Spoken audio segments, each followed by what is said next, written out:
Hi friends, എല്ലാവർക്കും Hasina's cooking വേൾഡിലേക്ക് സ്വാഗതം.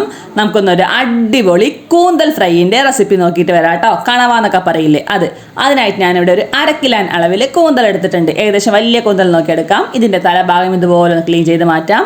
അതിലുള്ള സ്റ്റിക്ക് ഒന്ന് മാറ്റിയെടുക്കാം. ഇനി ഇതിൻ്റെ 4 സൈഡുള്ള ആ ഒരു പിങ്ക് സ്കിൻ ഉണ്ടല്ലോ, ഇതുപോലെ കത്തി വെച്ചിട്ട് നന്നായിട്ടൊന്ന് ക്ലീൻ ചെയ്ത് മാറ്റാം കേട്ടോ.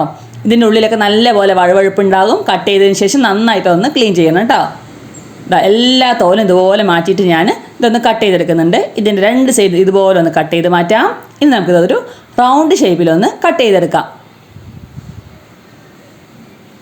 എല്ലാം ഞാൻ ഇതുപോലെ കട്ട് ചെയ്ത് മാറ്റിയിട്ടുണ്ട്. നന്നായി ഒന്ന് ക്ലീൻ ചെയ്തെടുത്തിട്ടുണ്ട്. ഇതുപോലെ റൗണ്ട് ഷേപ്പിൽ വേണം കട്ട് ചെയ്തെടുക്കാനായിട്ട്. ഇനി നമുക്കിതിലേക്ക് 1 ടീസ്പൂൺ അളവിൽ നല്ല എരിവുള്ള മുളക് പൊടി, 1/2 ടീസ്പൂൺ മഞ്ഞൾപ്പൊടി, 1/2 ടീസ്പൂൺ ഉപ്പ്, 1/4 ടീസ്പൂൺ കുരുമുളക് പൊടിച്ചത്, 1 ടീസ്പൂൺ അളവിൽ ജിഞ്ചർ ഗാർലിക് പേസ്റ്റ്, ഇത് കുറച്ച് നന്നായി ഒന്ന് മിക്സ് ആക്കി എടുക്കാം.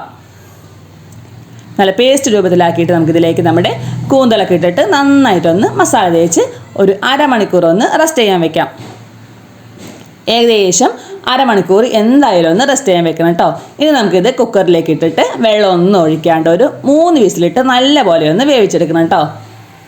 ഞാൻ കുക്കറിലിട്ടിട്ട് നല്ലപോലെ വേവിച്ച് നമ്മുടെ കൂന്തലെടുത്ത് കൊണ്ടുവന്നിട്ടുണ്ട്. ഇങ്ങനെ വേവിച്ചിട്ട് നമ്മളിത് ഫ്രൈ ചെയ്യുമ്പോൾ നന്നായി വെന്ത് കിട്ടുകയും ചെയ്യും. വല്ലാണ്ടങ്ങ് ഹാർഡായി പോവുകയില്ല. നല്ല ഫ്രൈയിൻ്റെ ടേസ്റ്റും കിട്ടും. ഇതുപോലെ ട്രൈ ചെയ്ത് നോക്കിയിട്ടില്ലെങ്കിൽ എല്ലാവരും ഒന്ന് ട്രൈ ചെയ്ത് നോക്കണേ. ഇന്ന് ഓയിൽ നന്നായി ചൂടാകുമ്പോൾ അതിലേക്ക് കുറച്ച് കറിവേപ്പില ഇട്ട് കൊടുത്തിട്ട് നമ്മുടെ കൂന്തലൊക്കെ ഇതിലേക്ക് വെച്ച് കൊടുക്കാം. ഫുൾ ഫ്ലെയിമിൽ വെച്ച് തന്നെ നമുക്കിത് പെട്ടെന്ന് ഇനി ഫ്രൈ ചെയ്ത് മാറ്റാം കേട്ടോ. നല്ലപോലെ ഇളക്കി കൊടുത്തിട്ട് നമുക്കിത് അടച്ച് വെച്ചിട്ട് വേണം വേവിക്കാനായിട്ട് കേട്ടോ. നല്ലപോലെ ഫ്രൈ ചെയ്ത് മാറ്റിയിട്ട് നമ്മുടെ കൂന്തലൊക്കെ ഇതാണ്ടോ നന്നായി സോഫ്റ്റ് ആയിട്ടിരിക്കും. എന്നാൽ നല്ലൊരു ഫ്രൈയിൻ്റെ ടേസ്റ്റും കിട്ടും കേട്ടോ.